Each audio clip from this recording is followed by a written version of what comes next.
নাওয়াস ইবনে সামান রাদিয়াল্লাহু তাআলা আনহু বলেন, একদা আমি আল্লাহ রাসূলকে জিজ্ঞাসা করলাম, আল্লাহর নবী, মাল বিররু আল ইসম, পাপ কাকে বলে, নেকি কাকে বলে একটু বলেন। আল্লাহর নবী বলেন, তো পাপ কাকে বলে, নেকি কাকে বলে, আপনি একটু ভালো করে বুঝেন। জিজ্ঞাসা হচ্ছে পাপ কি জিনিস আর নেকি কি জিনিস। আল্লাহ রাসূল উত্তরে বললেন, আল বিররু হুসনুল খুলুক, নেকি হলো ভালো চাল চলন। কই, তিনি তো বললেন না নেকি হলো হজ, তিনি তো বললেন না নেকি হলো তাহাজ্জুদ, তিনি তো বললেন না নেকি হলো সিয়াম রোজা। জিজ্ঞাসা করা হলো, আল্লাহর নবী নেকি কি জিনিস?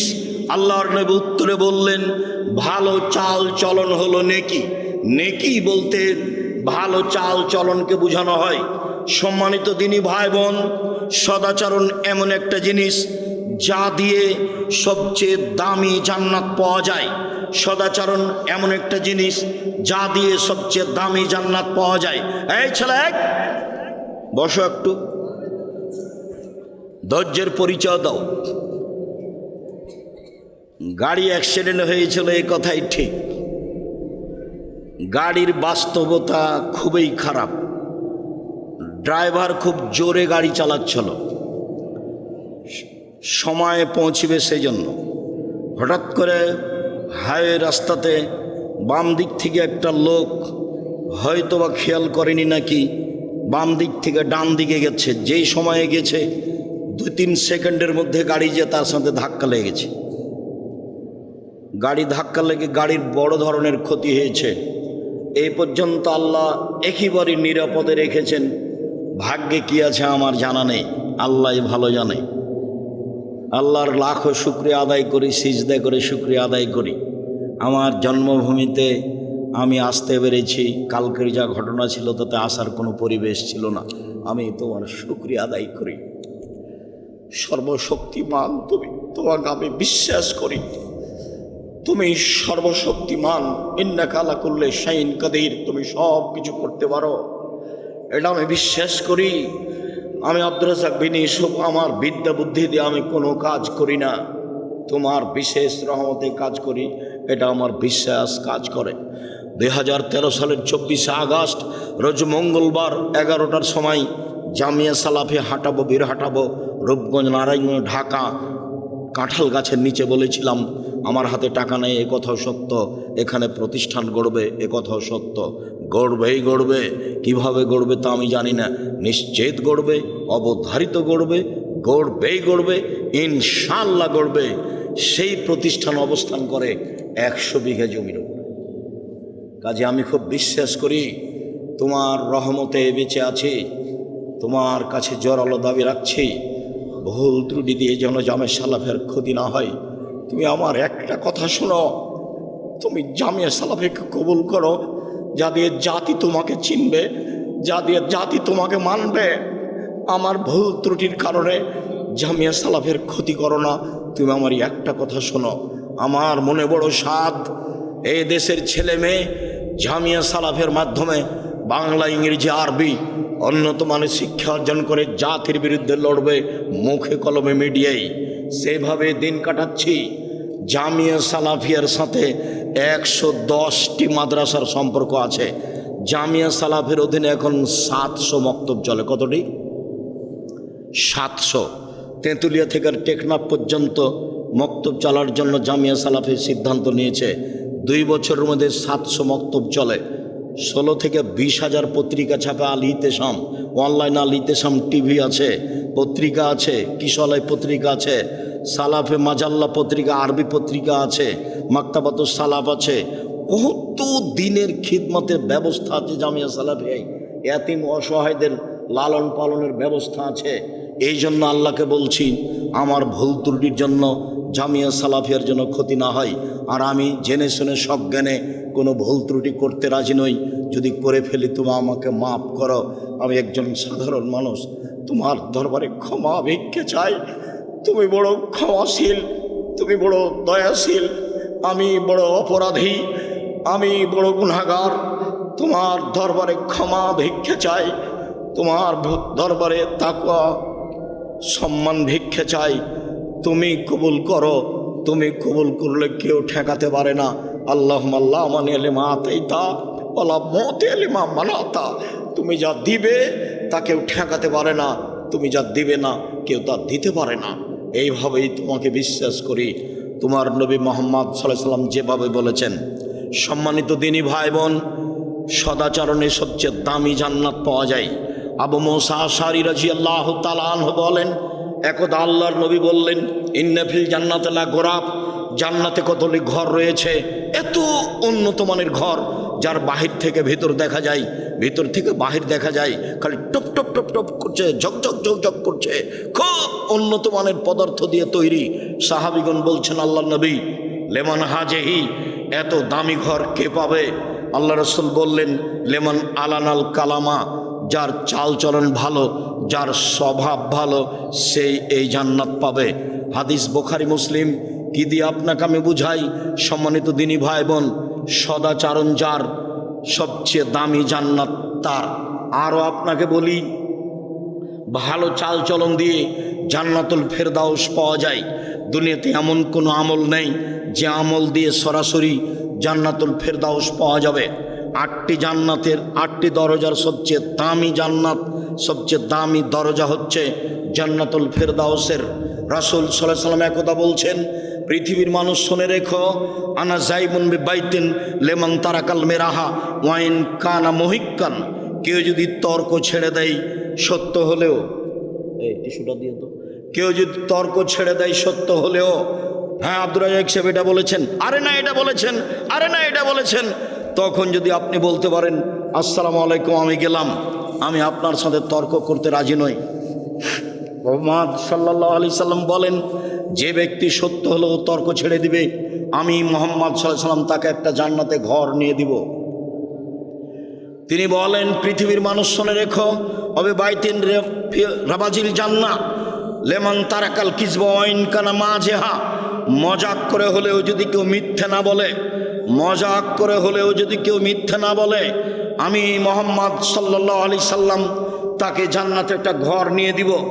তিনি বললেন, পৃথিবীর মানুষ শুনে রেখো, ওয়াল আল জান্নাহ লিমান হাসানা খলকাহু, যে তার চাল চলনকে ভালো করলো, যার স্বভাব ভালো, যার সদাচরণ রয়েছে, আমি মুহাম্মদ সাল্লাল্লাহু আলাইহি সাল্লাম তাকে জান্নাতুল ফেরদাউস নিয়ে দিব। সম্মানিত দিনী ভাই বোন, জান্নাতুল ফেরদাউস পাওয়া যাবে এমন কোনো আমল দুনিয়াতে নেই। তা সালাত হোক, তা হজ হোক, তা যাকাত হোক, তা তাহাজ্জুদ হোক, তা তাসবিহ তাহলিল জিকির আজকার হোক, এমন কোনো ইবাদত নেই যার বিনিময়ে সরাসরি জান্নাতুল ফেরদাউস পাওয়া যেতে পারে। একটাই ইবাদত, তা হচ্ছে সদাচরণ। সদাচরণ দিয়ে আপনি জান্নাতুল ফেরদাউস পাবেন। আবু হুরায়রা রাদিয়াল্লাহু তাআলা আনহু বলেন, রাসূল সাল্লাল্লাহু আলাইহি সাল্লাম বলেছেন, পৃথিবীর মানুষ শুনে রেখো, জান্নাতুল ফেরদাউস সদাচরণ দিয়ে বড় বড় 2টি নেকি একসাথে হয়। পৃথিবীর মানুষ শুনে রেখো, সদাচরণ দিয়ে বড় বড় 2টি নেকি একসাথে হয়। এক, নিয়মিত তাহাজ্জুদ পড়লে যত নেকি হয়, সদাচরণ দিয়ে তত নেকি হয়। যে হাদিসে রাসূল সাল্লাল্লাহু আলাইহি সাল্লাম বলেছেন, 7 শ্রেণীর মানুষ বিচারের মাঠে বিশেষ ছায়াতলে থাকবে। তার 1 শ্রেণীর মানুষ হচ্ছে ন্যায়পরায়ণ নেতা। ন্যায়পরায়ণ নেতা হলো সবার আগে, তার মানে তাহাজ্জুদ পড়ে যে মর্যাদা পাবে তার আগে, 5 ওয়াক্ত সালাত আদায় করে যে মর্যাদা পাবে তার আগে, গোপনে দান করে যে মর্যাদা পাবে তার আগে। ন্যায়পরায়ণ ব্যক্তি হলো সর্বপ্রথম। যারা যেখানে ন্যায়পরায়ণ তারা সব আগে। রাসূল সাল্লাল্লাহু আলাইহি সাল্লাম এক জায়গাতে বললেন, 3 শ্রেণীর মানুষের সাথে আল্লাহ কথা বলবেন না বিচারের মাঠে। তার 1 শ্রেণীর মানুষ হচ্ছে আল মুসবিল, টাকনোর নিচে পায়জামা প্যান্ট লুঙ্গি পরে যে, তার সাথে আল্লাহ বিচারের মাঠে কথা বলবেন না, সে যত বড়ই পরহেজগার হোক। 2, শাইখুন জানিন, বেশি বয়সে জেনা করে যে, তার সাথে আল্লাহ কথা বলবেন না, হজ করলেও নয়, তাহাজ্জুদ পড়লেও নয়। 3, মালিকুন কাযযাব, মিথ্যুক দায়িত্বশীল, মিথ্যুক হেড মাওলানা, মিথ্যুক হেডমাস্টার, মিথ্যুক প্রিন্সিপাল, মিথ্যুক ভাইস চ্যান্সেলর, মিথ্যুক মেম্বার, চেয়ারম্যান, এমপি, মন্ত্রী, জেল সুপার, যারা যেখানে মিথ্যা কথায় দায়িত্ব পালন করবে তাদের সাথে আল্লাহ বিচারের মাঠে কথা বলবেন না, হজ করলেও না, তাহাজ্জুদ পড়লেও না। হাদিস বুখারী মুসলিম। যার কারণে ন্যায়পরায়ণতা বিষয়টি অতীব জরুরি মানুষের জন্য। এটাই মানুষের মূল সত্য, ন্যায়পরায়ণতা, সালাত, জিকির, যার আলোচনা আমরা গুরুত্ব সহকারে বুঝছিলাম। সম্মানিত দিনী ভাই বোন, মানুষ সবচেয়ে নিচে নেমে যায় কখন? আমি এই দেশে, এই গ্রামে, এই এলাকায় জন্মগ্রহণ করে মানুষের সাথে চলে যতটুক চলেছি, বুঝেছি, সাধারণত চলা বোঝার আমার কাছে সময় কম। ছাত্র জীবনে নাচলে পড়াশোনা করেছি, নাচল শেষ হলে মালদাতে পড়াশোনা করেছি, তারপর উত্তরপ্রদেশে পড়াশোনা করেছি। আমার মা বলতো পশ্চিমে গেলে লাঠি পাগড়ি পাওয়া যায়, বড় মাওলানা হওয়া যায়। এটা যে আমার মা কি বুঝলেন, পশ্চিমে গেলে বড় মাওলানা হওয়া যায়, লাঠি পাগড়ি পাওয়া যায়। আব্দুল্লাহ বিন ফজল রাহেমাহুল্লাহ এসেছেন আমাদের দেবীনগর মাদ্রাসায় বক্তব্য দিতে। তা আমার মা আমাকে কোলে নিয়ে বলছেন এ কথা। আমার মা পরবর্তীতে নকল করেন যেভাবে, তাতে আমার মায়ের ধ্যান ধারণা ছিল এই, ফকিরকে ভিক্ষে দিলে দোয়া করার জন্য বলতেন, যেটাই তার বুঝ আসুক। খুব শক্ত ছিলেন পড়ানোর ব্যাপারে, খুব শক্ত। যা অনেক দিন বলেছি, একদিন দিন 12টা 12:30 পর্যন্ত নদীতে হেলেছি, সাঁতার দিয়েছি, আজকে যাব না নাচল সেই জন্য। তো এখন 12টার দিকে এসেছি, তা মা বলছে খেয়ে নিয়ে বের হ, আজকে যাব না। যেতেই হবে, আজকে যাব না, যেতেই হবে। বলে তাহলে ভাত খাবো না। বলে খাস না, যা। তো আমি না খেয়ে উঠে গেলাম, ব্যাগটা হাতে নিয়ে এখন বের হচ্ছি। বলে টাকা নিয়ে যা। বলে টাকা নিব না। তো নিস না, যা। তো আমি তো না খেয়ে টাকা ছাড়াই বাড়ি থেকে বের হয়ে গেলাম। মা তো আমার নরম হলো না। ও তো ঠিক কথাই 5 বছরের জন্য পাঠিয়েছিল, 5 বছর আগে দেশে আসবি না। তো 5 বছর 3 বছর পার হয়ে আমি চলে এসেছি। দেখুন বাড়িতে ঢুকতেই আঁচল দিয়ে আমার মা মুখটা মুছে একটু বলে না যে কেমন আছিস, কেমন ছিলি, বলছে যে আরও যে 2 বছর বাকি আছে, আলিকে নাই। এইটা প্রথম কথা।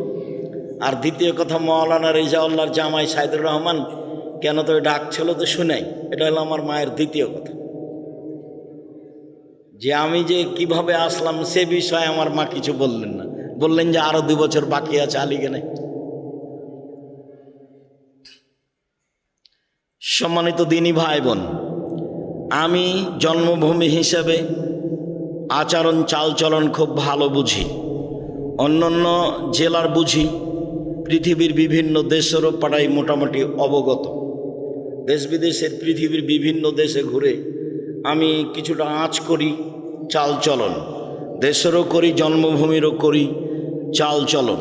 চলেন আজকের আলোচনায় চালচলনে বলতে যাই, পৃথিবীতে বিচারের মাঠে মানুষের পাপ নাকি ওজন হবে। এই ছেলে, ওই যে ওখানে মেয়েগুলো হইচই করছে, গল্প করছে, তোমরা শোনো না?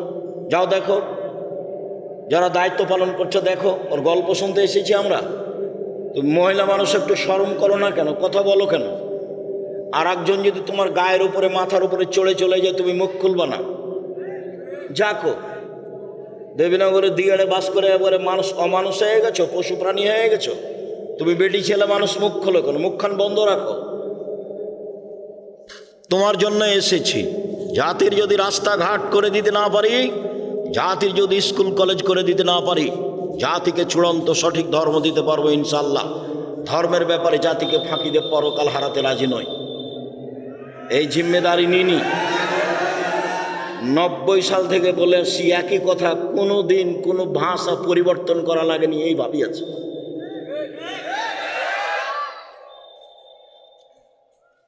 সম্মানিত দিনী ভাই বোন, আপনাকে আমি আমার চেয়ে অনেক বেশি সেবা করেন দেশের জনগণের। আপনি বড় বিদ্বান, বিদ্যা বুদ্ধি অনেক, এটা আমি মেনে নিই। ঠিক আছে, আপনি বড় বিদ্বান, মেনে নিই আমি। তবে আমি আপনাকে বলতে চাই, শরীয়তের ব্যাপারে আমি ভালো বুঝি কেন, আপনার সমান নয়, তবে আমি ভালো বুঝি কেন। আমি 97 সাল থেকে ফতোয়া লিখি, আর 16 সাল থেকে ফতোয়া বোর্ড পরিচালনা করি। আমার সাথে 12 জন বড় বড় দেশ বিদেশের বিদ্বান থাকেন। 12 জন খুব বড় বড় উচ্চ পর্যায়ের তারা শিক্ষক, যাদের বেতন 1 লক্ষ। জামিয়া সালাফে এখন 2026 সালে এসে প্রতি মাসে বেতন লাগে 45 লক্ষ। এতদিন যাবৎ বেতন লাগছিল জামিয়া সালাফে 40 লক্ষ। এই মাসে এসে আরও 5 লাখ বেশি হয়েছে, 45 লক্ষ প্রতি মাসে বেতন লাগে। বড় বড় শিক্ষক দেশ বিদেশের। দেশের সবচেয়ে বড় প্রতিষ্ঠান জামিয়া সালাফিয়া, সবচেয়ে বড়। 5000 ছেলে মেয়ে পড়াশোনা করে। 2026 সালে তার চেয়ে বেশি হতে পারে। 300 জনের বেশি শিক্ষক শিক্ষিকা আছেন। জামিয়া সালাফে রূপগঞ্জ, নারায়ণগঞ্জ, ঢাকা, ওই প্রতিষ্ঠানের জমির পরিমাণ হচ্ছে 100 বিঘা। 100 বিঘা। পূর্বাচল বাণিজ্য মেলার পাশে 100 বিঘা জমির উপরে প্রতিষ্ঠান। 100 বিঘা, যেখানে একটা মসজিদ তৈরি হচ্ছে 6 বিঘা জমির উপরে, যার একতলাতে 10,000 মানুষ সালাত আদায় করতে পারবে। যেটা আমাদের বাড়ির পাশে রাজশাহীতে, এটা 50 বিঘা জমির উপরে ছেলেদেরটা, আর মেয়েদের যেটা তৈরি হচ্ছে সেটা 70 বিঘা জমির উপরে, 33 শতকের বিঘায়। যেটা দিনাজপুরে সেটা প্রায় 20 বিঘা জমির উপরে। যেটা বরিশালে সেই জমির উপরে প্রতিষ্ঠান হয়নি, ভাড়া চলে। চট্টগ্রামে শহরের বাহিরে আছে প্রায় 12-15 বিঘা। চট্টগ্রাম শহরে আছে 2টা। বাংলাদেশের প্রায় জেলায় জামিয়া সালাফিয়া আছে। পঞ্চগড়ে আছে, দিনাজপুরে আছে, ময়মনসিংহে আছে, ঝিনাইদহে আছে, কুষ্টিয়াতে আছে, ফেনীতে আছে, রাজশাহীতে আছে, ঢাকাতে আছে, বরিশালে আছে, চট্টগ্রামে আছে। এইসব প্রায় জেলাতে জামিয়া সালাফিয়া আছে। দেশের বিদেশের বড় বড় বিদ্বানদের সাথে যা চলি বুঝি, তাতে আমরা শরীয়তের ব্যাপারে একটা ভালো পর্যায়ে আছি বলে আমাদের ধারণা। তবে আপনার বিদ্যা বেশি, আপনাকে আমি মূল্যায়ন করতে চাই। তবে এই কথার অর্থ এই নয় যে জীবনে মানুষের সাথে শরীয়তের ব্যাপারে দুর্বলতা পোষণ করেছি। বলা কথা বলা প্রয়োজন মনে করি না। আসলে আপনাকে আমার জন্মভূমির মানুষ তো, আপনার উপরে আমার কেন ভালোবাসা বেশি হোক সেটা আমি চাই। সেই সুবাদে আমি এসব বলে থাকি। আপনি যেন আমাকে বেশি ভালোবাসেন, আপনাকে যেন আমি বেশি ভালোবাসতে পারি, এটা আমি চাই। ওসিমউদ্দিন মাস্টার সাহেব আল্লাহ মাগফিরাল্লাহ আরহাম মারা গেছেন। আমি বলেছি দেবীনগরের এই জমি বিক্রি করেন, পাশে জমি কিনা হলো 12 বিঘা, এটা বিক্রি করে 15 বিঘা। জামিয়া দেবীনগরের এই প্রতিষ্ঠান আমি দেখব। কোথায় দুর্বলতা আছে আমার জানা নাই। দেবীনগর ঈদগাহ মাঠ আমি 10 বার অন্তত বিক্রি করতে বলেছি।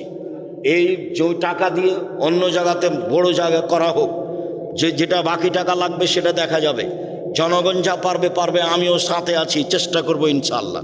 আমার কিছু দুর্বলতা ঘাটতি আছে, তা আমি কোনো দিন প্রকাশ করিনি। আমি আপনার সাথে থেকে জন্মভূমির সব কিছু আগাতে চেয়েছি। জন্মভূমির সাথ দেয়নি কেন তা আমি বলতে পারবো না। জন্মভূমির সাথ না দিলে আমাকে জোর করে কিছু করে অপমান হতে হবে, সেটা আমি চাইনি। তবে দেশের জনগণের জাতির খিদমত করছে। এই ছেলে কথা বলছো কেন? এই তোমরা দায়িত্ব পালন করো, এরা কথা বলছে কেন? দেখো, সম্মানিত দিনী ভাই বোন, এই ছেলে কে আছো এখানে, এটা খুলে নাও তো এটা। সম্মানিত দিনী ভাই বোন, আমি আপনার খুব কাছে থেকে শরীয়তের যেটা সঠিক পথ সেটা বলতে চাই। যেটাতে পরকাল টিকবে, যেটাতে জান্নাত পাওয়া যাবে, যেটাতে জাহান্নাম থেকে বাঁচা যাবে, সেটা আমি বলতে চাই। সেটা মানতে চাই, সেটা আপনাকে শোনাতে চাই, সেটা আপনাকে মানাতে চাই। এতে আমার ব্যক্তিগত কোনো স্বার্থ নেই। আমি 90 সাল থেকে বক্তৃতা দিই। আজ কত বছর চলছে? 36 বছর চলছে। 36 বছর আমি কোনোদিন মানুষের কাছে পথ খরচ পাথেও যাইনি। তাতে আমি বক্তব্য বলেছি, কেউ যদি কোনোদিন প্রমাণ করে দিতে পারে যে আব্দুর রাজ্জাক সাহেব পথ খরচ পাথেও চেয়েছিল, প্রমাণ হয়ে গেলে সেদিন থেকে আমি আব্দুর রাজ্জাক বিন ইউসুফ জাতির সামনে যাব না। মানুষের কাছে আমি কোনোদিন টাকা পয়সার কথা বলিনি, আমি ওই জিম্মেদারি পালন করি না। আলহামদুলিল্লাহ দেখি টাকা পয়সা সব পিছনে ঘুরে। আমি কোনোদিন কোনো কাজ পরিকল্পনা করে নিইনি। আমি পিস টিভিতে বক্তব্য দিতে গেছি, আমার পরিকল্পনায় নয়। রূপগঞ্জ, নারায়ণগঞ্জ, ঢাকায় 100 বিঘার প্রতিষ্ঠানে প্রতিষ্ঠান 100 বিঘা জমির উপরে আমার পরিকল্পনাতে নয়। রাজশাহীতে ডাঙ্গিপাড়ায় আমার পরিকল্পনাতে নয়। মানুষ আমার উপরে জোর করে চাপিয়ে দিয়েছে। বুদ্ধি দিয়ে যদি রুজি হতো, আমি আব্দুর রাজ্জাক বিন ইউসুফ আমার রুজি হতো না। আল্লাহ বুদ্ধি দিয়ে রুজি দেয় না, যাকে যেভাবে আল্লাহ ইচ্ছা করে তাকে সেভাবে রুজি দেয়। এটা আমার গ্রামবাসী বুঝে, আমার জন্মভূমির লোকেরা বুঝে, আমার ক্লাসমেটরা খুব ভালোই বুঝে। আব্দুল হাফিজ বলছে, আব্দুল হাফিজ ক্লাসমেট, আব্দুর রাজ্জাক, ওই যে তোদের গ্রামের রাস্তাটা নিয়ে ঝামেলা হচ্ছে, কি করা যায়? তো তুই এক কাজ কর, রাস্তা কর। যখন রাস্তা আমাদের বাড়ির সামনে আসবে তখন এইভাবে ঢুকে যাবে, দিয়ে তখন এভাবে যাবে। যে তোর কেউ যদি মানা করে, কেউ মানা করবে না। আমার ভাগ্নি যদি মানা করে তো বুঝে না, তুই এটা কর না। আর যদি কারো কথা মানতে হয়, বলতে হয়, এ কে করবে, তাহলে এন্তাজ মেম্বার যেটা বলবে সেটা করিস। ও তো পাতাই পড়ি না, আমরা ও পাতাই পড়ি না। কোথায় গেল জমির আইল, আর কোথায় গেল জমি? আমার মা পছন্দ করতো না জমি জায়গায় হিসাব করা, আমরা পছন্দ করি না। আমি তো রাস্তাঘাটে ঘুরি চলি এইভাবে দেউলিয়া, আর আমার ছোট ভাই বরিশাল মডেল কলেজের শিক্ষক। এমনি চলছে এভাবে স্বাভাবিকভাবে। জীবন বিসর্জন করা আছে জামিয়া সালাফের জন্য। জাতির কাছে কোনোদিন নত হওয়া লাগেনি, খুব ভালো অবস্থায় দিন কাটছে। আমি এইগুলো বলে আপনাকে বলতে চাচ্ছি, আমি আপনার দিনী ভাই, আমি আপনার দিনী ছেলে। আপনি আমার মা, আপনি আমার চাচি, আপনি আমার বোন, আপনি আমার ভাই। আমার জন্ম এইখানে। আমি যেটা ভালো বুঝছি আপনাকে সেটা বুঝাতে চাই আন্তরিকভাবে। আপনি ধর্মের নামে কিছু করে পরকাল হারিয়ে দেন, সেটা আমি চাইনি। আপনি আমার দিনী বোন, হিংসা করে এদিকে চললেন, আব্দুর রাজ্জাক সাহেব আসছেন, তার বক্তব্য শুনে কী হবে? এই হিসাব আমি আপনার কাছে এটা চাইনি। আমি বলছি আপনি ভুল পথে আছেন, ভুল পথে আছেন, ভুল পথে আছেন। ওইটা পথ রাসূলের নয়, যেটা আপনি করছেন বোঝাচ্ছেন, ওটা রাসূলের পথ নয়। আমি 97 সাল থেকে ফতুয়াই লিখি, আর 88 আগস্টের 20 তারিখ রোজ বুধবার থেকে আমি শিক্ষক। সেদিন থেকে ক্লাসের উপরের মাদ্রাসার সবচেয়ে উপরের যেগুলো কেতাব সেগুলো আলহামদুলিল্লাহ আমি পড়াই। আমার কাছে বিদ্যা তেমন নেই, ভাঙাচোরা। যেভাবে আছে এভাবে সব জায়গায় যেতে যাই, দেশ বিশে এভাবেই যায়। মানুষ এই লন্ডনের সফরে আমাকে বলছে যে ছোট্ট একটা গোপনের কথা বলেন তো, কি লুঙ্গিতে কোনো রহস্য আছে কি? না, কোনো লুঙ্গিতে কোনো রহস্য নেই। তা আপনি লন্ডনে এসেছেন লুঙ্গি পরে, বিমান থেকে নামছেন লুঙ্গি পরে ঘুরছেন, এটা কেমনে মানাই? এটাতে কোনো রহস্য আছে? বলে কোনো রহস্য না, আমাকে ভালো লাগে। কোনো পোশাক দিয়ে, কোনো কলা কৌশল দিয়ে আমি সম্মান কিনতে চাইনি। খুব বিশ্বাস কাজ করে, সম্মান উপরে আছে। বিশ্বাস করেন, বুদ্ধি দিয়ে যদি রুজি হতো, আমি আব্দুর রাজ্জাক বিন ইউসুফ তাহলে রুজি পেতাম না। রুজি বুদ্ধি দিয়ে হয় না, উপরে যেভাবে ফয়সালা করে রেখেছে সেভাবে রুজি হয়, এটা আমি বিশ্বাস করি। কৌশল দিয়ে রাজশাহী ডাঙ্গিপাড়ায় 50 বিঘা জমির উপরে প্রতিষ্ঠান হতে পারে না। মসজিদে 90% জমির উপরে, ডাঙ্গিপাড়া রাজশাহীর মসজিদটা কত শতকের উপরে? 90%। 3000 মানুষ এক স্তরে একবার সালাত আদায় করতে পারে, তার 4 তালা মসজিদ। বিশ্বাস করেন, কৌশল দিয়ে নয়। রূপগঞ্জে, ঢাকায় এত জমি, এগুলো কৌশল দিয়ে নয়। কৌশল দিয়ে নয়, বুদ্ধি দিয়ে নয়, চিন্তা ভাবনা দিয়ে নয়। চিন্তা ভাবনাই তো আমি বুঝতে পারি না। আমি বুঝতে পারি যে আপনি ভুল পথে আছেন, এটা রাসূলের পথ নয়। আমাকে বলছে সুলতানগঞ্জে আমার প্রায় 8 বছর 9 বছরের সিনিয়র, যখন আমরা নাচলে পড়তে গেলাম তখন ওরা পড়া শেষ করলেন। তো বলছে তুমি এইভাবে করো না, তুমি যেভাবে দাওয়াত দিয়েছো তো তা আল্লাহ তোমার অন্তরে কহর মেরে দিয়েছে। আমাকে বলছে আমার অন্তরে নাকি কহর মেরে দিয়েছে, মানে উনি যেগুলো করতে চাচ্ছেন সেগুলো আমি পছন্দ করছি না, সেই জন্য আমার অন্তরে কি করেছে আল্লাহ কহর মেরে দিয়েছে। তা আমি এখন যদি বলি তো উনি কষ্ট পাবেন। আপনি আমার সামনে পড়েন তো দেখি আরবি। আপনি যে বললেন যে আমার অন্তরে কহর মেরে দিয়েছে, তো আমি আর এটা বললাম না ভাইজান আল্লাহ যেন কহরটা দূর করে দেয়। মাওলানা আহমদুল্লাহ খুব বড় আলেম, বুখারি পড়া, হয়তো মারা গেছেন, ইন্ডিয়ার মানুষ, চাঁপাইনবাবগঞ্জ বাড়ি ছিল। তো দেখতে গেছি শেষের কালে, তো বলছে আমি আব্দুর রাজ্জাক বিন ইউসুফ আপনাকে দেখতে এসেছি। কোন আব্দুর রাজ্জাক? কোন আব্দুর রাজ্জাক? যে জাল জয়ীফ হাদিস লেখে, যে জাল জয়ীফ হাদিস লেখে। জি। তো হাদিস আবার জাল জয়ীফ হয় নাকি? হাদিস আবার জাল জয়ীফ হয় নাকি? হাদিস সব সহি, হাদিস সব সহি। তারপর তো আচ্ছা ঠিক আছে হলো, তো আপনি একটু আমাদের জন্য দোয়া করবেন। কি দোয়া করবো? দোয়া তো তোমরা তুলে দিয়েছো। কি দোয়া করবো? দোয়া তো তোমরা তুলে দিয়েছো। তখন আমি বলছি তাহলে হেদায়েতের দোয়া করেন। তা হ্যাঁ হ্যাঁ হেদায়েতের দোয়া করা যাবে, আল্লাহ তোমাদের হেদায়েত করবে, আল্লাহ তোমাদের। এখন কহর মেরে দিয়েছে, মুখের কথা উনি বললেন, কি করার আছে? সম্মানিত দিনী ভাই বোন, বলছিলাম বিচারের মাঠে মানুষের পাপ নেকি ওজন হবে। যারা হিন্দু তাদের পাপ নেকি ওজন হবে না, কেননা তাদের নেকি নেই। যারা ইহুদি তাদের পাপ নেকি ওজন হবে না, কেননা তাদের নেকি নেই। যারা খ্রিস্টান তাদের পাপ নেকি ওজন হবে না, কেননা তাদের নেকি নেই। যারা কাদিয়ানি তাদের পাপ নেকি ওজন হবে না, কেননা তাদের নেকি নেই। যারা শিয়া তাদের পাপ নেকি ওজন হবে না, কেন? তাদের নেকি নাই। যারা আকিদায় মাইর খেয়ে গেছে বিশ্বাসে, তাদের পাপ নেকি ওজন হবে না, কেননা তাদের নেকি নাই। পাপ নেকি থাকলে তো দাঁড়ি পাল্লা লাগবে। আল্লাহ তাআলা বলছেন ফালা নকিমুল্লাহুম ইয়াউমাল কিয়ামাতি ওয়াজনা, আমি ওদের পাপ নেকি ওজন করব না। আমি আল্লাহ ওদের পাপ নেকি ওজন করব না। ওদের কপাল এবং মাথার সম্মুখভাগ আর পা ধরে জাহান্নামে নিক্ষেপ করা হবে, তাদের পাপ নেকি ওজন হবে না। সম্মানিত দিনী ভাই বোন, বিচারের মাঠে সবচেয়ে ভারী নেকি সদাচরণের নেকি। বিচারের মাঠে নেকির পাল্লায় সবচেয়ে ভারী নেকি ভালো চাল চলনের নেকি। আগে হাদিস দিয়ে কথাটা প্রমাণ করি। আবু দারদা রাদিয়াল্লাহু তাআলা আনহু বলেন, রাসূল সাল্লাল্লাহু আলাইহি সাল্লাম বলেছেন, ইন্না আসকালা শাইইন ইদাউ ফি মিজানিল মুমিনি ইয়াউমাল কিয়ামা খুলুকুন হাসান। মোমেন পুরুষ নারীর নেকির পাল্লায় সবচেয়ে যেটা ভারী নেকি রাখা হবে, মোমেন পুরুষ নারীর নেকির পাল্লায় সবচেয়ে যেটা ভারী নেকি রাখা হবে, সেটা ভালো চাল চলনের নেকি, ভালো স্বভাবের নেকি, সদাচরণের নেকি।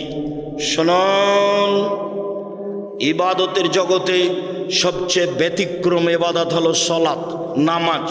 সলাত এমন একটি ইবাদত যার উপর নির্ভর করে অন্যান্য ইবাদত।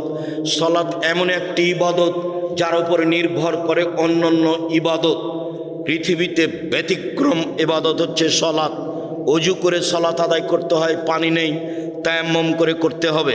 মাটি নেই, অজু ছাড়া তায়াম্মুম ছাড়া সলাত আদায় করতে হবে। সম্মানিত দিনী ভাই বোন, কেবলার দিকে মুখ করে সলাত আদায় করতে হয়। কেবলা বোঝা যায় না, কেবলা ছাড়াই সলাত আদায় করতে হবে। দাঁড়িয়ে সলাত আদায় করতে হয়, দাঁড়িয়ে থাকা যায় না, বসে থেকে করতে হবে। বসে থাকা যায় না, শুয়ে থেকে কেবলার দিকে পা করে সলাত আদায় করতে হবে। পরিষ্কার কাপড় পরে সলাত আদায় করতে হয়, পরিষ্কার নেই, যেই কাপড়ে পেশাব পায়খানা লেগে আছে সেই কাপড়েই সলাত আদায় করতে হবে। পরিষ্কার অপরিষ্কার কোনো কাপড়ই নেই, উলঙ্গ অবস্থায় আছেন, এই অবস্থাতেও সলাত আদায় করতে হবে। পৃথিবীর ব্যতিক্রম ইবাদত। গাড়িতে উঠে আছেন, ঠেলে ঠেল মানে না, শিকল ধরে দাঁড়িয়ে আছেন, সলাতের টাইম হয়ে গেছে, এই অবস্থায় সলাত আদায় করতে হবে। পৃথিবীর ব্যতিক্রম ইবাদত সলাত। শুনুন, যত ইবাদতের ফরজ, প্রত্যেকটা ইবাদতের আপোষ আছে, কিন্তু সলাতের আপোষ নেই। আপোষ কি জিনিস আব্দুর রাজ্জাক সাহেব বুঝিয়ে বলবেন? জি, এবছর হজ করতে চাচ্ছি, পারলাম না, সামনে বছর করব, ঠিক আছে করেন। এই যে আপোস। জাকাত, জাকাত 2 মাস আগে দিতে চাচ্ছি, দেন। 1 মাস পরে দিতে চাচ্ছি, দেন। এই যে আপোস। রমজান মাসের রোজা, আজকে শরীরটা ভালো লাগছে না, ছেড়ে দেন, পরে করবেন। এই যে আপোস, এইরকম আপোস সালাতের সাথে নেই। যেইভাবে আছেন, যেখানে আছেন, পাক পবিত্র, কোনোটাই বুঝে না।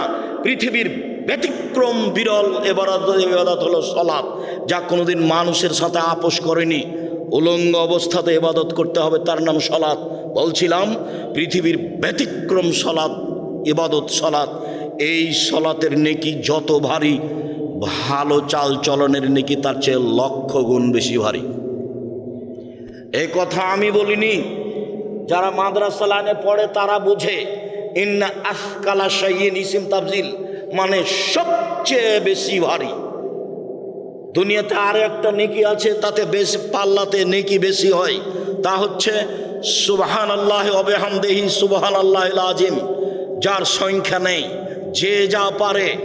এতে দাড়ি পাল্লায় নেকি ভারী হবে, এই কথা আল্লাহ রাসূল বলেছেন। তবে সবচেয়ে ভারী নেকি বলেননি। ইবাদতের জগতে সবচেয়ে দামি ইবাদত সিয়াম, ব্যতিক্রম ইবাদত সিয়াম।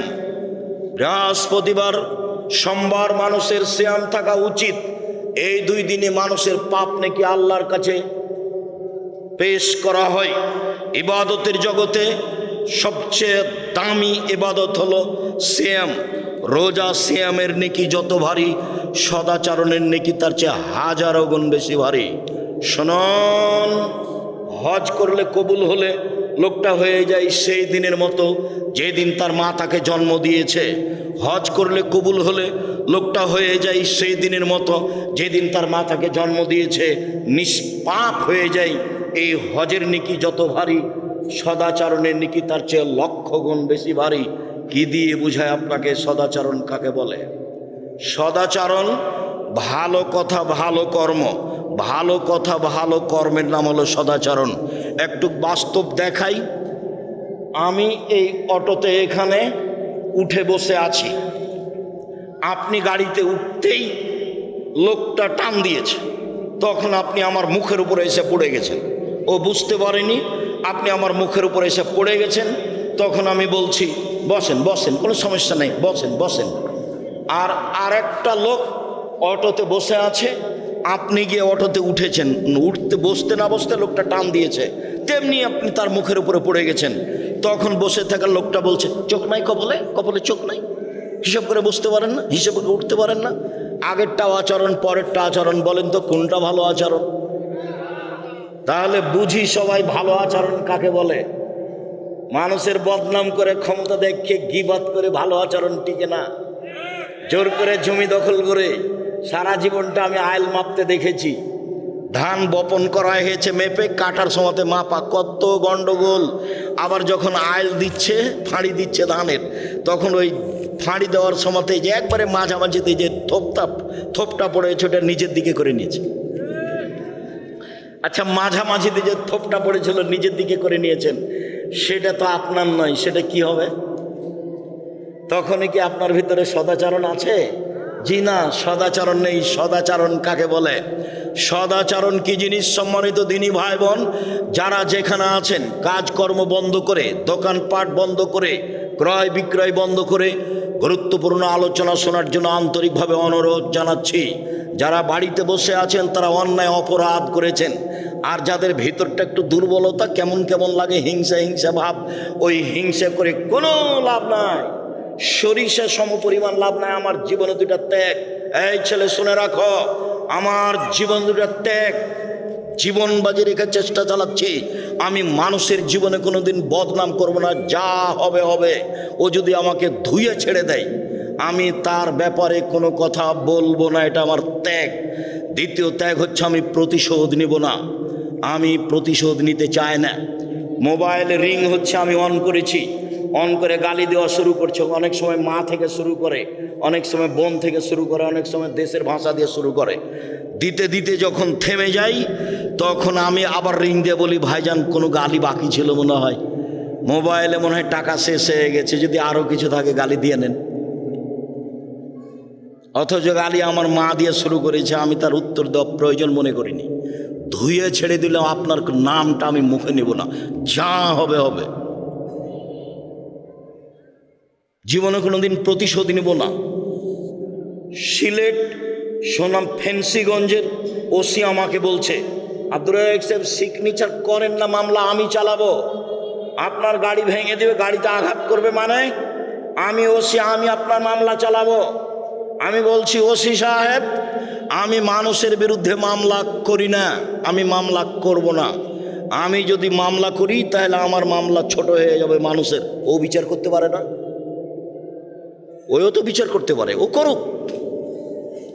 আমি তো তার ক্ষতি করিনি, সে গাড়িতে এসে আঘাত করবে কেন? আমার বাড়ি তার বাড়ির পাশে নয়। আমার জীবনে আমি কোনোদিন প্রতিশোধ নিই না কারো, আমার জীবনে আমি কোনোদিন কারো বারে মুখ খুলি না, খুলব না, এটা আমার দৃঢ় প্রতিজ্ঞা। ও যদি আমাকে ধুয়ে ছেড়ে দেয়, তবে আপনাকে আমি বলছি, আপনি আমার দিনী ভাই, আপনি আমার দিনী বোন, আপনি ভুল পথে আছেন, এটা আমার চূড়ান্ত ভিতরে কাজ করে। আমি একদিন নয়, 2 দিন নয়, বহুদিন একই কথা বলেছি আপনাকে সত্য পথে নিয়ে আসার জন্য। আমার গ্রামের আবু ভাই মারা গেছেন, আমার মুখের উপরে বলছে, আজকে যে ও তাফসির করলো না, এই তাফসির তোরা জানিস না? বলে কি তাফসির করলো? আরে তোরা ওই তাফসিরই জানিস না। বলেন কি করলো, একটু বলবেন তো কি তাফসির করলো? ওই তাফসিরই তো জানিস না, তোকে কি বলবো, বলেন কিছু। তখন বলছে যে শোন, মুফাসসির সাহেব বলছেন যে আদম আলাইহিস সালাম ঘুম থেকে উঠে দেখছেন পাশে একজন সুন্দরী নারী। আদম আলাইহিস সালাম হাত বাড়ালেন, সুন্দরী নারীর গায়ে হাত দিবেন, ফেরেশতা বলছেন থামেন। আদম আলাইহিস সালাম বলছেন কেন? ফেরেশতা বলছেন মোহর দিতে হবে। আদম আলাইহিস সালাম বলছেন মোহর আবার কি? তখন ফেরেশতা বলছেন মুহাম্মদ সাল্লাল্লাহু আলাইহি সাল্লামের উপরে 1000 বার দুরূদ পড়ে দিতে হবে। দুঃখিত, পৃথিবীতে সবচেয়ে বড় শিক্ষিত মানুষ হলেন আদম আলাইহিস সালাম। আল্লাহ বলছেন আদমকে আমি সব কিছু শিখিয়ে দিয়েছি। পৃথিবীর ইতিহাসে আদমের চেয়ে বড় শিক্ষিত মানুষ কিয়ামত পর্যন্ত কেউ জন্ম নিবেও না। আমাদের নবীর চেয়ে 1000 গুণ বেশি বিদ্যা তিনি রাখতেন আদম আলাইহিস সালাম। আল্লাহ বলছেন আমি সব বিদ্যা আদমকে শিখিয়ে দিয়েছি। যিনি সব বিদ্যা রাখতেন, নিজের বউ কিভাবে হালাল করতে হবে সেটাই তিনি জানতেন না। বুঝতে পারেননি কথা? একেবারে ডাহা। আমি আমার চাচাতো ভাইয়ের মুখের উপরে বললাম, শোনেন, মুফাসসিরকে 80 160 লাঠি পিটাতে হবে। সাধারণ মানুষ মিথ্যা কথা বললে, অপবাদ লাগালে তার জন্য 80 লাঠি, আর নবীর উপরে অপবাদ লাগালে তার জন্য 80 160 লাঠি পিটাতে হবে। তুমি আমার ভাই, তুমি আমার ভাতিজা, তুমি এ দেশের ছেলে, তুমি চোখ দেখিয়ে ভিতরে হিংসে রেখে উল্টা মুখে চলে সফল হতে পারবে না। তুমি মনে রেখো, আমি আব্দুর রাজ্জাক বিন ইউসুফ, তোমার গ্রামের মানুষ আমি বলছি। সম্মানিত দিনী ভাই বোন, চলেন এবার দেখি সদাচরণ কাকে বলে। নাওয়াস ইবনে সামান রাদিয়াল্লাহু তাআলা আনহু বলেন, একদা আমি আল্লাহ রাসূলকে জিজ্ঞাসা করলাম, আল্লাহর নবী, মাল বিররু আল ইসম, পাপ কাকে বলে, নেকি কাকে বলে, একটু বলেন। আল্লাহর নবী বলেন, তো পাপ কাকে বলে, নেকি কাকে বলে? আপনি একটু ভালো করে বুঝেন। জিজ্ঞাসা হচ্ছে পাপ কি জিনিস আর নেকি কি জিনিস। আল্লাহ রাসূল উত্তরে বললেন, আল বিররু হুসনুল খুলুক, নেকি হলো ভালো চাল চলন। কই, তিনি তো বললেন না নেকি হলো হজ, তিনি তো বললেন না নেকি হলো তাহাজ্জুদ, তিনি তো বললেন না নেকি হলো সিয়াম রোজা। জিজ্ঞাসা করা হলো আল্লাহর নবী, নেকি কি জিনিস? আল্লাহর নবী উত্তরে বললেন, ভালো চাল চলন হলো নেকি। নেকি বলতে ভালো চাল চলনকে বোঝানো হয়।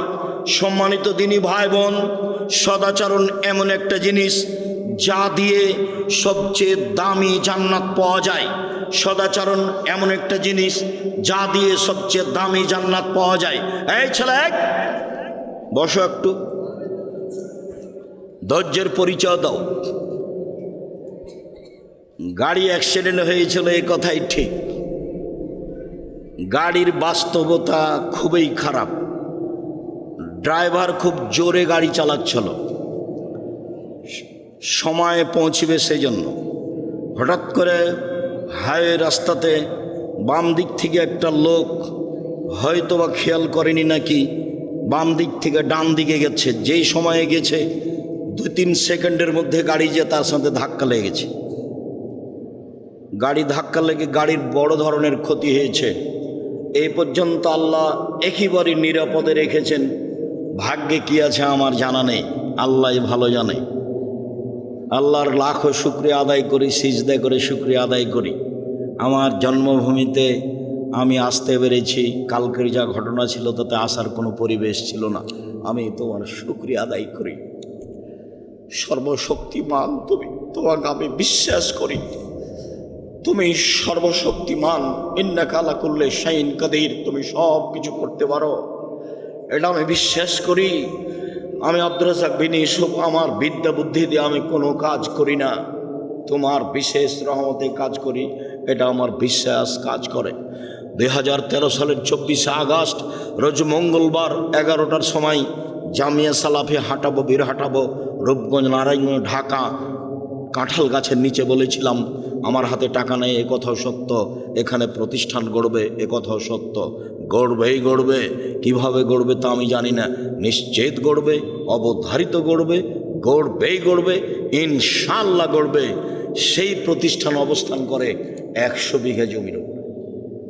কাজে আমি খুব বিশ্বাস করি তোমার রহমতে বেঁচে আছি, তোমার কাছে জোরালো দাবি রাখছি, ভুল ত্রুটি দিয়ে যেন জামিয়া সালাফের ক্ষতি না হয়।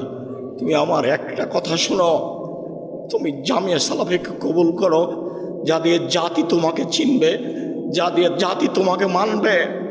আমার ভুল ত্রুটির কারণে জামিয়া সালাফের ক্ষতি করো না। তুমি আমার একটা কথা শোনো, আমার মনে বড় সাধ, এই দেশের ছেলে মেয়ে জামিয়া সালাফের মাধ্যমে বাংলা, ইংরেজি, আরবি উন্নত মানের শিক্ষা অর্জন করে জাতির বিরুদ্ধে লড়বে, মুখে কলমে মিডিয়ায়। সেভাবে দিন কাটাচ্ছি। জামিয়া সালাফিয়ার সাথে 110টি মাদ্রাসার সম্পর্ক আছে। জামিয়া সালাফের অধীনে এখন 700 মক্তব চলে। কতটি? 700। তেঁতুলিয়া থেকে টেকনাফ পর্যন্ত মক্তব চালার জন্য জামিয়া সালাফের সিদ্ধান্ত নিয়েছে। 2 বছরের মধ্যে 700 মক্তব চলে। 16 থেকে 20,000 পত্রিকা ছাপে। আল ইতেসাম অনলাইন, আল ইতেসাম টিভি আছে, পত্রিকা আছে, কিশোরালয় পত্রিকা আছে, সালাফে মাজাল্লা পত্রিকা, আরবি পত্রিকা আছে, মাকতাবাতুস সালাফ আছে। কত দিনের খিদমতের ব্যবস্থা আছে জামিয়া সালাফে। এতিম অসহায়দের লালন পালনের ব্যবস্থা আছে। এই জন্য আল্লাহকে বলছি আমার ভুল ত্রুটির জন্য জামিয়া সালাফিয়ার জন্য ক্ষতি না হয়। আর আমি জেনে শুনে সজ্ঞানে কোনো ভুল ত্রুটি করতে রাজি নই। যদি করে ফেলি তুমি আমাকে মাফ করো। আমি একজন সাধারণ মানুষ, তোমার দরবারে ক্ষমা ভিক্ষে চাই। তুমি বড় ক্ষমাশীল, তুমি বড় দয়াশীল।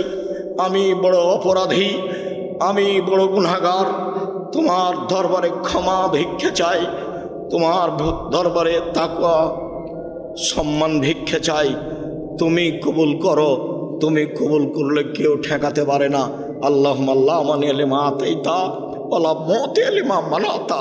তুমি যা দিবে তা কেউ ঠেকাতে পারে না, তুমি যা দিবে না কেউ তা দিতে পারে না। এইভাবেই তোমাকে বিশ্বাস করি।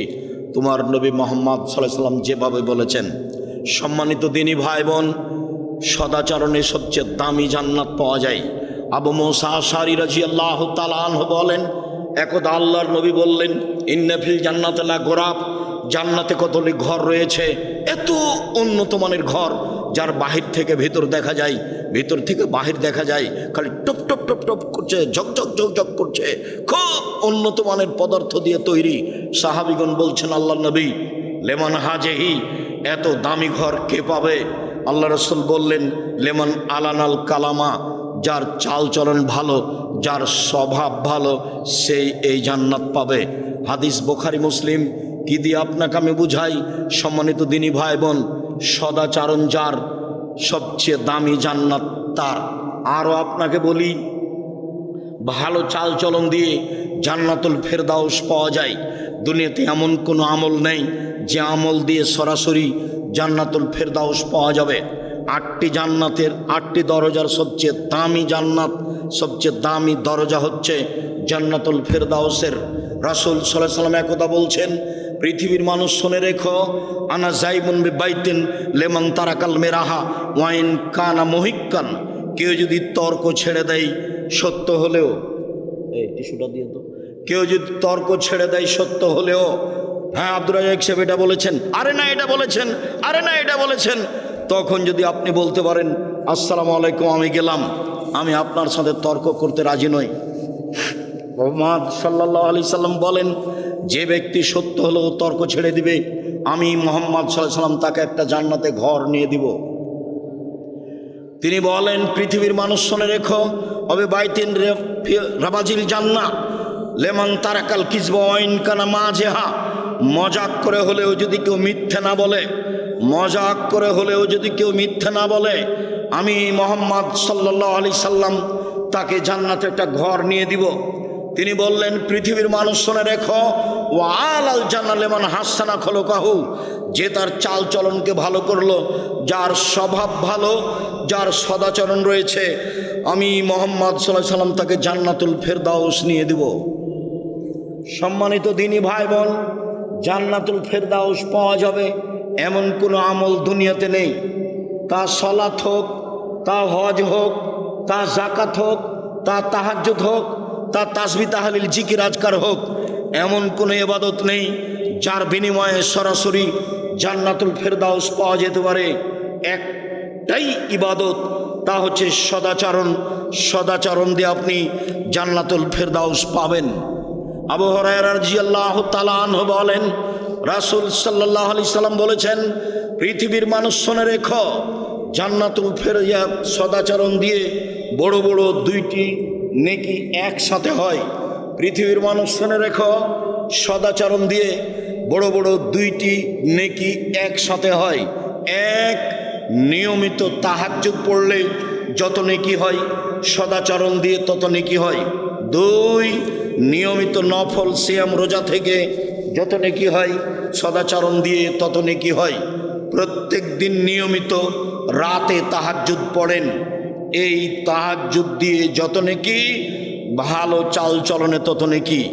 2, বৃহস্পতিবার সোমবার সিয়াম থাকেন, প্রতি মাসে 3 দিন রোজা থাকেন, মুহররমের 2 দিন রোজা থাকেন, আরাফার 1 দিন রোজা থাকেন, শাওয়ালের 7 দিন 6 দিন রোজা থাকেন, যুলহিজ্জার 9 দিন রোজা থাকেন, প্রতি মাসে 3 দিন রোজা থাকেন। এত রোজা থেকে যত নেকি হয়, সদাচরণে তত নেকি হয়। একসাথে 2টি আমলের নেকি সদাচরণে হয়। 2, রাসূল সাল্লাল্লাহু আলাইহি সাল্লাম বলেন, সদাচরণ দিয়ে একসাথে 3টি আমলের নেকি হয়। 1, আল্লাহর পথে জিহাদ করে যত নেকি হয়। 2, তাহাজ্জুদ পড়ে যত নেকি হয়। 3, নিয়মিত সিয়াম থেকে যত নেকি হয়। 3টে আমলে যত নেকি হয়, সদাচরণে তত নেকি হয়। কি দিয়ে বুঝাই আপনাকে আমি সদাচরণ কাকে বলে? রাসূল সাল্লাল্লাহু আলাইহি সাল্লাম বলেন, আল্লাহ তাআলা সদাচরণকে বলেন সামনে রেখে, এই সদাচরণ, আল্লাহ বলছেন, এই সদাচরণ শোনো, আমি আল্লাহ বলছি, মান ওয়াসালাকে ওয়াসালতুহু, তোমাকে যে নিবে আমি আল্লাহ তাকে নিব, তোমাকে যে ছেড়ে দিবে আমি আল্লাহ তাকে ছেড়ে দিব। যার সদাচরণ নেই তার আল্লাহ নেই, যার ভালো চাল চলন নেই তার আল্লাহ নেই। আয়েশা রাদিয়াল্লাহু তাআলা আনহা বলেন, রাসূল সাল্লাল্লাহু আলাইহি সাল্লাম বলেছেন, সদাচরণ আল্লাহর আরশ ধরে এইভাবে ঝুলন্ত আছে। সদাচরণ আল্লাহর আরশ ধরে এইভাবে ঝুলন্ত অবস্থায় বলে। সদাচরণ নিজে বলছেন, সদাচরণ কথা বলতে পারে। আমি সদাচরণ বলছি, মান ওসালানি ওসালাহুল্লাহ, আমাকে যে নিবে আল্লাহ তাকে নিবেন। ওমান কাতানি কাতাহুল্লাহ, আমি সদাচরণ, আমাকে যে ছেড়ে দিবে আল্লাহ তাকে ছেড়ে দিবেন। সম্মানিত দিনী ভাই বোন, রাসূল সাল্লাল্লাহু আলাইহি সাল্লাম বলেন, আল মুমিন কাল বুনিয়ান ইয়াশুদ্দু বাযুহু বাযান, সারা পৃথিবীর মুমিন পুরুষ নারী প্রাসাদের মতো। দেখেন আল্লাহ রাসূল দেখাচ্ছেন, এই যে আঙ্গুলগুলি আঙ্গুলের ভেতরে ঢুকলো, এইভাবে নির্বাচনে এক ভাই আওয়ামী লীগ আর এক ভাই বিএনপি বা অন্য দলের, যদি বুঝতে পারে যে ও বিপদে পড়েছে তাহলে বলে ঠিক হয়েছে, ঠিক হয়েছে, উচিত হয়েছে, স্বভাব যেমন তেমন ঠিকই হয়েছে। সেদিন ঝগড়ায় আমাদের গ্রামের অনেক দিন আগের ঘটনা, দুই ভাই ঝগড়া লেগেছে। ঝগড়া লেগে এক ভাই বলছে, শোন রে, আমি তো বোরিং চলে যাব, আমার ভাগটা এমন একজনের কাছে দিয়ে যাব যে তোকে গুতাইতে পারে। সদাচরণ কবে বিদায় নিয়েছে? আমাদের গ্রাম ঘরের মহিলারা যখন ঝগড়া লেগে যায় তখন একবারে বস্তির ভাষায় সবচেয়ে নিম্ন ভাষায় ঝগড়া করে। ঝগড়া যখন শেষ হয়ে যায় তখন মহিলাটা বলে, দেখ জানটা একবারে মনের স্বাদ মিটিয়ে বলেছি, মনের স্বাদ মিটিয়ে বলেছি। তখন তার কাছে সদাচরণ আছে, ওই তাহাজ্জুদ দিয়ে লাভ হবে না, ওই হজ দিয়ে লাভ হবে না। ঢং ঢং করে গ্রামে ঘুরে বেড়িয়ে মানুষের সাথে ঝগড়াঝাটি করে সদাচরণ নিজে থেকে বিদায় করে দিয়ে জান্নাত পাওয়া সহজ নয়। সম্মানিত দিনী ভাই বোন, রাসূল সাল্লাল্লাহু আলাইহি ওয়াসাল্লাম বলেন, আল মুমিনুনা কারাজুলিন ওয়াহিদ, সারা পৃথিবীর মানুষ একজন, সারা পৃথিবীর মানুষ একজন। ইনিস্তাকারা আসহু ইস্তাকা কুল্লহু, মাথায় ব্যথা হলে সম্পূর্ণ শরীরে ব্যথা বুঝতে পারে, চোখে ব্যথা হলে সম্পূর্ণ শরীরে ব্যথা বুঝতে পারে। আমি বিপদে পড়েছি, আপনিও বিপদে পড়বেন, আমার পাশে এসে বলবেন কি হয়েছে, ডাক্তার লাগবে, অ্যাম্বুলেন্স লাগবে, অটো নিয়ে আসবো, এরই নাম হলো সদাচরণ। আপনি যদি বলেন ঠিক হয়েছে, আবার যদি খুশি হয়ে গরু জবাই করেন তাহলে তো আরও উল্টা কথা হয়ে গেল। আমার চোখের সামনে একজন পরাজয় হয়েছে, তার একজন গরু জবাই করলে এটা আমার চোখের সামনের ঘটনা। কবে সদাচরণ বিদায় নিয়েছে? দলীয় দাপটে ক্ষমতা দেখিয়ে জুলুমবাজি করে, অন্যায় অবিরাজ করে, লুটতরাজ করে, রাহাজানি করে, মানুষকে অপমান করে, মানুষকে জেল হাজতে দিয়ে তাহাজ্জুদ পড়ে কোনো লাভ নেই। সম্মানিত দিনী ভাই বোন, আলোচনা লম্বা ছিল, আজকের জন্য এই পর্যন্ত বলে বলছি, সম্মানিত দিনী ভাই বোন, আপনি দাপট দেখিয়ে মানুষকে অপমান করে, মানুষকে খাটো করে তাহাজ্জুদ পড়ে জান্নাত কিনার হিসাব করিয়েন না। এই ছেলে শোনো, তোমাকে বলছি, আজকে সিদ্ধান্ত নাও, কোনোদিন প্রতিশোধ নেব না, কারো যা হবে হবে, কোনোদিন কারো বদনাম করব না, যা হবে হবে, একটু সিদ্ধান্ত নেও না। আমাকে জিজ্ঞাসা করো, আমি তো বেঁচে আছি, বিশ্বাস করো আমি কোনোদিন কারো ব্যাপারে কোনো কথা বলি না, আমি তো বেঁচে আছি, কোনো সমস্যা আমি বুঝতে পারি না, বরং মনে হচ্ছে যে খুব ভালো পথে আছি এবং ভালো অবস্থায় আছি। সম্মানিত দিনী ভাই বোন, সকল দিনী ভাই বোনকে সদাচরণের উপরে বিস্তারিত আলোচনা টিভি থেকে, ইউটিউব থেকে নিয়ে দেখার জন্য অনুরোধ জানিয়ে যেসব বই পুস্তকগুলি আমাদের আছে সেগুলি সংগ্রহ করার অনুরোধ জানাচ্ছি। বিশেষভাবে উপদেশ বই, বিশেষভাবে আব্দুল্লাহর এই বই যেটা বলে গেল আল্লাহর পথে যাত্রা। সকল দিনী ভাই বোনকে আমি আমাদের আলোচনাগুলি মেনে যেটা সত্য সেটাকে মূল্যায়ন করার অনুরোধ জানিয়ে, আন্তরিকভাবে অনুরোধ জানিয়ে সকলের জন্য দোয়া কামনা করি। কয়েকটা জিজ্ঞাসা, হ্যাঁ পড়ো।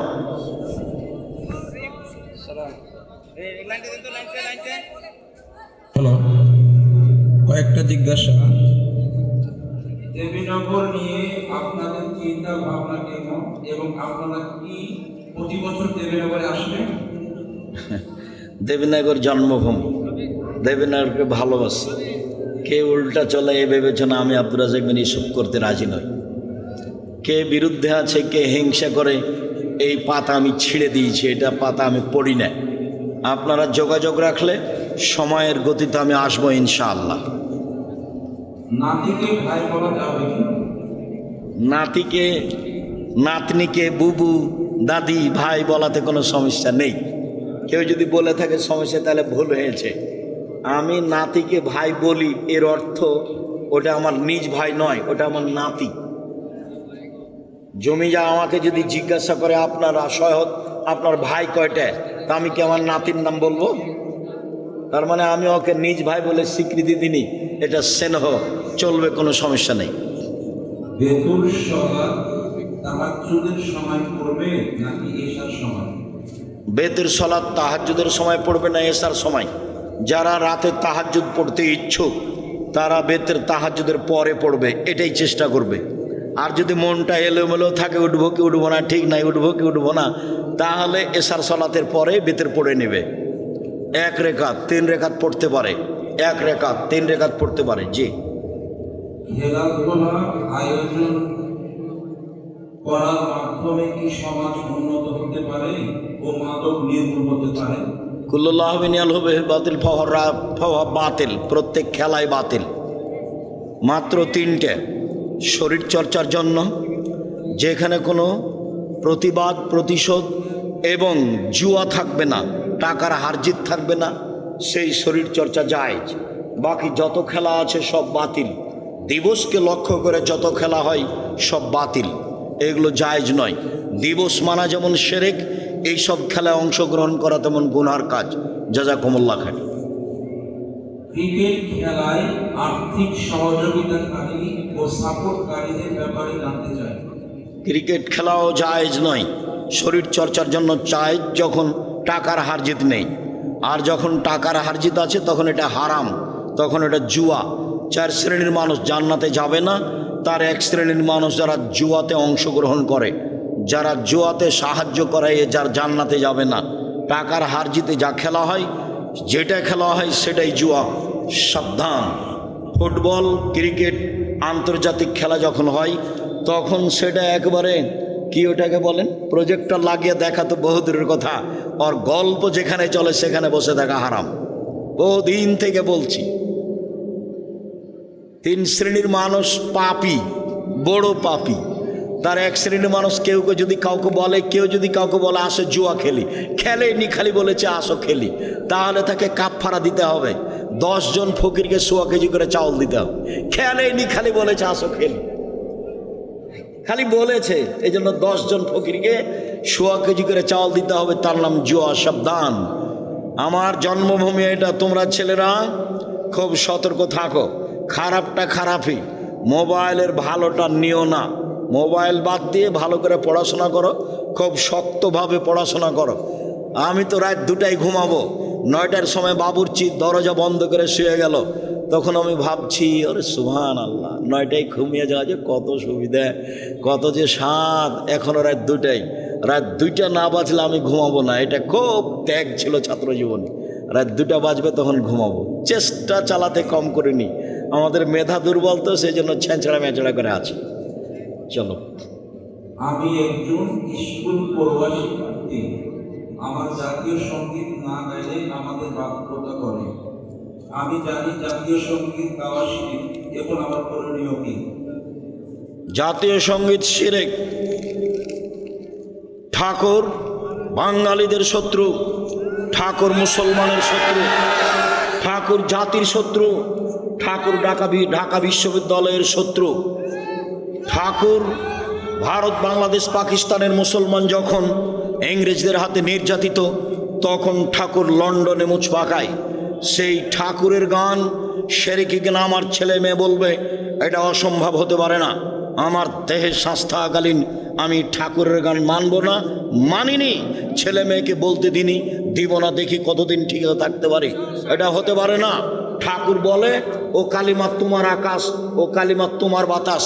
আমি বলেছি ঠাকুরের বাবার আকাশ, আজ থেকে 30 বছর আগে বলেছি। তাই সিলেট কোর্টে আমার নামে, আমার বিরুদ্ধে মামলা হলো মানহানির। 5,000 কোটি টাকা মানহানির মামলা, 5,000 কোটি টাকা। আব্দুর রাজ্জাক বিন ইউসুফ ঠাকুরের নিন্দা করেছে। আমি কাঠগড়ায় দাঁড়ালাম, জজ আমাকে বলল, আব্দুর রাজ্জাক সাহেব আপনি কি পিস টিভির আলোচক? আমি বললাম জি।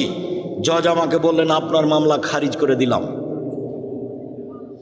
আমি সিলেট সুনামগঞ্জ কোর্টে দাঁড়ালাম, জজ আমাকে দেখে বলছে, আব্দুর রাজ্জাক সাহেব আপনি এই মামলার জন্য এসেছেন তা আমার মনে হয় না। আপনি ঠাকুরের বিরুদ্ধে কথা বলেছেন, সেই জন্য সিলেট সুনামগঞ্জ কোর্টে আপনার 1,000 কোটি টাকা মানহানির মামলা দিয়েছে। আপনার সাথে মামলা নিয়ে কোনো কথা নেই। মামলার এই নথিটা এভাবে উল্টে দিলেন, দিয়ে ওকে বক্তব্য যেগুলো ভালো লাগেনি সেগুলো শোনাতে লাগলেন। 14 মিনিট যাবত ও সব বক্তব্য মুখস্থ করেছে। যেগুলো তাকে ভালো লাগেনি সেগুলো আমাকে একটা একটা করে শোনাচ্ছে। শোনানো যখন শেষ হলো তো আমি খালি হাসছি। আমাকে উকিল বলেছে, আব্দুর রাজ্জাক সাহেব চিরদিন আপনার কথা শুনেছি, আজকে আমার কথা শুনবেন। জজ খুব পাওয়ারফুল জিনিস, আপনি কোনটা বলতে যাবেন মন খারাপ হয়ে যাবে, তখন যেটা বলবে সেটাই হবে। আমার একটা কথা মানবেন, আজকে মুখ খুলবেন না। বলে ঠিক আছে, তাই হলো। আজকে মুখ খোলা হবে না। জজ বলল যে এই আপনার জামিন মঞ্জুর করা হলো, আব্দুর রাজ্জাক সাহেবের সাথে আপনারা কেউ কথা বলবেন না, মানে কেউ যেন আশেপাশে না আসে, হইচই না করে। উনি বললেন এটাই ছিল সিলেট কোর্টের ঘটনা, ওটাই ছিল সিলেট সুনামগঞ্জ কোর্টের ঘটনা। আমি শক্ত হাতে কথা বলে পরিবেশ আমার কোনো দিন দুর্বল দেখিনি, ভালো ছাড়া। আমি ঠাকুরান কোনো দিন মানিনি, এখনও মানছি না, কোনো দিন মানব না। যারা বলে তারা মুশরিক, যারা সমর্থন জানায় তারা মুশরিক। আপনি কি বিদ্যা অর্জন করছেন, আপনার ছেলে মেয়ে কী অর্জন করছে তা আমার বুঝতে বাকি নেই। এগুলো ভুল সিদ্ধান্ত।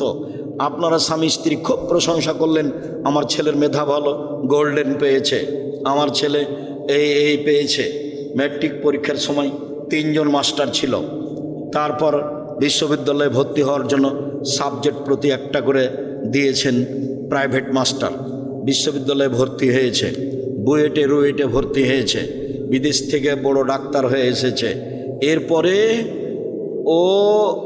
ওই কোম্পানির ওষুধ লিখেছে যেই কোম্পানি তাকে টাকা দিয়েছে। এখন আপনার টাকা লস না লাভ?